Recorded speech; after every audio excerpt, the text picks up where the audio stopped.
Ẹ kú dédé àsìkò yìí ní gbogbo ibi tí ẹ ti ń gbọ́ mi nílé lóko tàbí lẹ́yìn òde. Ẹ jẹ́ kí a gbàdúrà. Bàbá wa àti Ọlọ́run wa, dúpẹ́ fún àánú àti oore ọ̀fẹ́ tí a rí gbà. A dúpẹ́ fún tí ẹ kà wá mọ́ àwọn alààyè ọkàn lónìí. A dúpẹ́ fún àánú yín lórí ayé wa, lórí ilé wa, lórí ẹbí wa. Ọ̀pọ̀ òjò rọ̀ ilẹ̀ fi mu, ṣùgbọ́n ẹ fi àánú dá wa sí o. Ògo ni fún orúkọ yín o. A dúpẹ́ nítorí pé ẹ jẹ́ ká rí èní ọjọ́bọ̀. Owó ọmọ àìkú baálẹ̀ ọrọ̀ àṣeyọrí yóò bọ̀ fún wa ní orúkọ Jésù. Àti wípé ojú rere ẹ̀yin Ọlọ́run yóò mọ́lẹ̀ sí wa lára. Àwa yóò sì máa wá yín ní gbogbo ọ̀nà wa gbogbo ní orúkọ Jésù. Jésù Olúwa wa, àmín.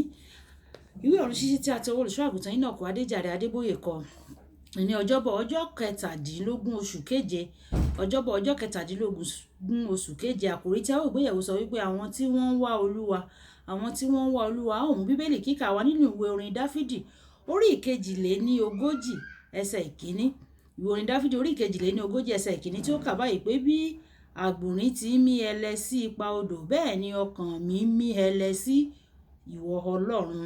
Nígbà tí a ó mú Bíbélì kíkà wá bákan náà nínú ìwé orin Dáfídì orí ìkejìléníogójì ẹsẹ̀ ìkíní dé ìkarùn-ún.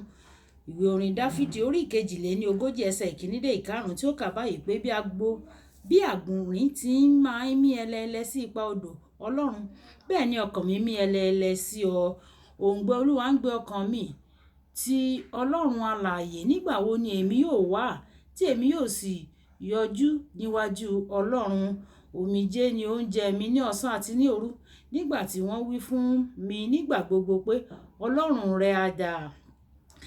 Nígbà tí mo bá rántí nǹkan wọ̀nyí, èmi tú ọkàn mi jáde nínú mi, èmi sì ń bá ọ̀pọ̀ ìjọ ènìyàn lọ. Èmi ń bá wọn lọ sí ilé Ọlọ́run pẹ̀lú ohun ayọ̀ àti ìyìn, pẹ̀lú ọ̀pọ̀ ènìyàn tí ń pa ọjọ́ mímọ́ mọ́. Èéṣe tí orí rẹ fi tẹ bá ìwọ ọkàn mi? Èéṣe tí ara rẹ kò fi lélẹ̀ nínú mi? Ìwọ ṣe ìrántí ní ti Ọlọ́run, nítorí èmi yóò sáà máa yìn ín síbẹ̀ fún ìrànlọ́wọ́ ojú rẹ̀.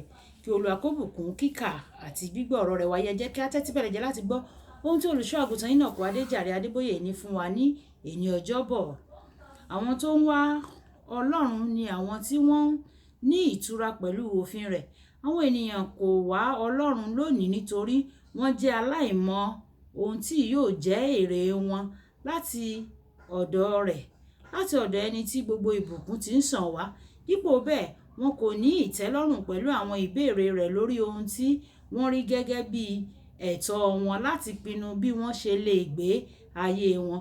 Àwọn àgbà wí pé ó yẹ kí a bí ọmọ tí a bí lánàá, tí ó sì ń lérí pé òun kò ní bá wa ṣeré wípé ṣé ó rò pé a dá nìkan wà ṣáájú kí a tó bí òun ni?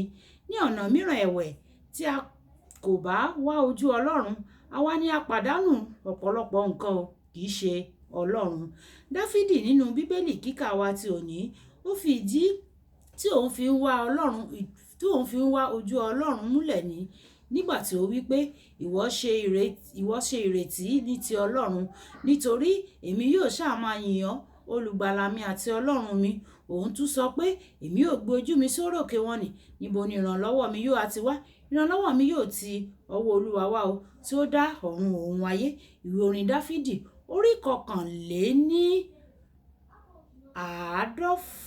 orí kọkànléníọgọ́fà ẹsẹ̀ ìkíní dé ìkejì. Olùfẹ́, ó sàn láti wá Olúwa o. Ìwé Àìsáyà orí ìkarùndínlọ́gọ́ta ẹsẹ̀ ìkẹfà gbà wá ní ìyànjú láti ṣe bẹ́ẹ̀, pàápàá jùlọ ní àkókò tí a lè rí kí ó tó pẹ́ jù. Èyí túmọ̀ sí pé àkókò kan wà tí ènìyàn lè wá Ọlọ́run tí kì yóò sì rí i. Nítorí èyí ni olúkúlùkù ẹni ìwà bí Ọlọ́run yóò máa gbàdúrà sí ọ ní ìgbà tí a lè rí ọ. Ní tòótọ́, nínú ìsàn omi ńlá, wọn kì yóò súnmọ́ ọ̀dọ̀ rẹ. Ìwé orin Dáfídì orí ìkejìléníọgbọ̀n ẹsẹ̀ ìkẹfà. Báwo la ṣe ń wá Ọlọ́run? A lè wá Ọlọ́run nípa àwọn òtítọ́ rẹ̀ tí ó fi hàn wá gẹ́gẹ́ bí a ti kọ sílẹ̀ nínú ìwé mímọ́. Nígbà tí a bá ka ọ̀rọ̀ Ọlọ́run ní ìgbà gbogbo, à ń wá Ọlọ́run nítorí pé Jésù ni ọ̀rọ̀ Ọlọ́run àti pé òun gan-an pẹ̀lú jẹ́ Ọlọ́run. Ìwé Jòhánù orí ìkíní ẹsẹ̀ ìkíní. A tún gbọ́dọ̀ wá Ọlọ́run pẹ̀lú gbogbo ọkàn wa bí a bá fẹ́ rí i. Ìwé Jeremáyà orí ìkọkàndínlọ́gbọ̀n ẹsẹ̀ ìkẹtàlá. A tún lè wá Ọlọ́run nípasẹ̀ wíwá ọ̀nà láti tẹ́ ẹ lọ́rùn. Jésù sọ pé ọmọ ẹ̀yìn òun ni wá bí a bá ṣe gẹ́gẹ́ bí òun ti pa láṣẹ fún wa. Àwọn kìrìsìtẹ́nì aláfẹnujẹ́ mélòó ló ń ṣe ìfẹ́ Ọlọ́run? Ọlọ́run ti ṣe ìlérí pé tí a bá wá òun pẹ̀lú gbogbo ọkàn wa, àwa yóò rí òun. Jọ̀wọ́ ara rẹ fún wíwá Ọlọ́run pẹ̀lú gbogbo ọkàn rẹ lónìí, ìwọ yóò sì rí. Kókó àdúrà: Bàbá, jọ̀wọ́ fi ara rẹ hàn mí bí mo ṣe fẹ́ láti mọ̀ ọ́ sí i. Bàbá, jọ̀wọ́ fi ara rẹ hàn mí bí mo ṣe fẹ́ láti mọ̀ ọ́ sí i. Olúwa yóò fi ara rẹ̀ hàn wá ní orúkọ Jésù. Àmín, àmín ní orúkọ Jésù. Mọ̀ọ́dẹ́mọ̀ọ́gẹ̀ o pé péjú ojú ni ààlà fìlà níbi tí a ò fi àdàgbà ètò ọ̀run ṣíṣí kíkà àti òní sí nìyẹn. Olúwàbùkọ́lá ayako tí a mọ̀ sí ìyá rere, ìyá àwọn ọmọ rere, ọ̀rẹ́ ẹ̀yin ènìyàn rere ni ó ka ọ̀run ṣíṣí tiẹ̀ nígbà tí a máa pàdé ní ọ̀la. Ó dàbọ̀.